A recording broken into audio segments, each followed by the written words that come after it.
Hi friends, అందరికీ నమస్తే. నేను మీ గణేష్. ఈ వీడియోలో ఎస్సీ నెంబర్ అంటే ఏంటి, అసలు ఈ ఎస్సీ నెంబర్ ఎలా వస్తుంది, ఈ ఎస్సీ నెంబర్ ఎంతవరకు వ్యాలిడిటీలో ఉంటుంది అనేది నేను మీకు తెలియజేస్తాను. సో ఈ వీడియో ముందుగా చివరి వరకు చూడండి. అలాగే ఈ video me friends and family members అందరికీ షేర్ చేయండి, ఎవరికో ఒకరికి ఉపయోగపడవచ్చు. ఇంకా టాపిక్ లోకి వెళ్తే, ఎప్పుడైతే పోలీసు వారు మన పైన ఒక క్రిమినల్ కేసు నమోదు చేస్తారో వాళ్ళు ఒక ఎఫ్ఐఆర్ అనేది జనరేట్ చేయడం జరుగుతుంది. ఈ ఎఫ్ఐఆర్ కు వచ్చేటటువంటి నెంబర్నే ఎఫ్ఐఆర్ నెంబర్ లేదా క్రైమ్ నెంబర్ అని పిలుస్తారు. పోలీసు వారు ఎఫ్ఐఆర్ నమోదు చేసిన తర్వాత ముద్దాయిని కోర్టులో ప్రవేశపెడతారు. ప్రవేశపెట్టిన తర్వాత కోర్టు వారు రిమాండ్ కు పంపిస్తారు.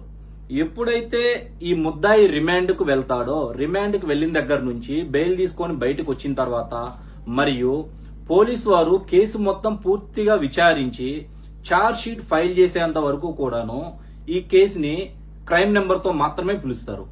వన్స్ ఒకసారి పోలీసు వారు ఛార్జ్ షీట్ కోర్టులో ఫైల్ చేసిన తర్వాత ఆ సంబంధిత కోర్టు వారు ఏం చేస్తారు అని అంటే, ఆ ఛార్జెస్ అనేవి ఎంతవరకు శిక్ష పడే కేసులు అనేది చూస్తారు. ఒకవేళ 7 years లోపు శిక్ష పడే కేసులు అయితే మాత్రం అదే కోర్టు విచారిస్తుంది. ఒకవేళ 7 years పైన శిక్ష పడే కేసులు అయితే గనక ఆ కేసుని ఏం చేస్తారంటే సెషన్స్ కోర్టుకి ట్రాన్స్ఫర్ చేస్తారు. ఎప్పుడైతే ఈ కేసు క్రైమ్ నెంబరు ఇక్కడ నుంచి సెషన్స్ కోర్టుకి ట్రాన్స్ఫర్ అవుతుందో అక్కడ ఆ కేసుకి ఒక నెంబర్ ఇస్తారు. ఆ నెంబర్ నే ఎస్సీ నెంబర్ అంటారు, అంటే సెషన్స్ కేస్ నెంబర్ అని అంటారు అనమాట.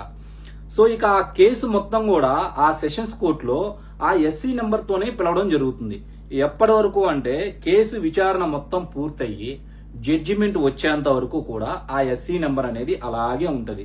అంతటితో కాదు, ఆ కేసు పూర్తయిన తర్వాత కూడాను ఆ రికార్డు జీవితకాలం మొత్తం, అంటే ఇంకో 50 సంవత్సరాల తర్వాత కూడా ఎస్సీ నెంబర్ ద్వారా మీ కేసు యొక్క వివరాలు, ఆ కేసులో వచ్చినటువంటి జడ్జిమెంటు ప్రతిదీ తెలుసుకోవచ్చు. ఓకే కదా ఫ్రెండ్స్, మీకు ఎస్సీ నెంబర్ అంటే ఏంటి, అసలు అది ఎలా జనరేట్ అవుతుంది అనేది మీకు క్లారిటీ వచ్చింది అనుకుంటున్నాను. అలాగే మీకు ఏదైనా ఒక విషయం గురించి వీడియో కావాలి అనుకుంటే ఆ టాపిక్ ని నాకు కామెంట్ చేయండి. ఆ టాపిక్ గురించి నేను పూర్తిగా వీడియో చేసి అప్లోడ్ చేస్తాను. ఆ వీడియో మీకు గానీ మీ ఫ్రెండ్స్ లేదా మీలాగా వీడియో చూసి అందరికి ఎవరికో ఒకరికి ఉపయోగపడవచ్చు. Thank you friends.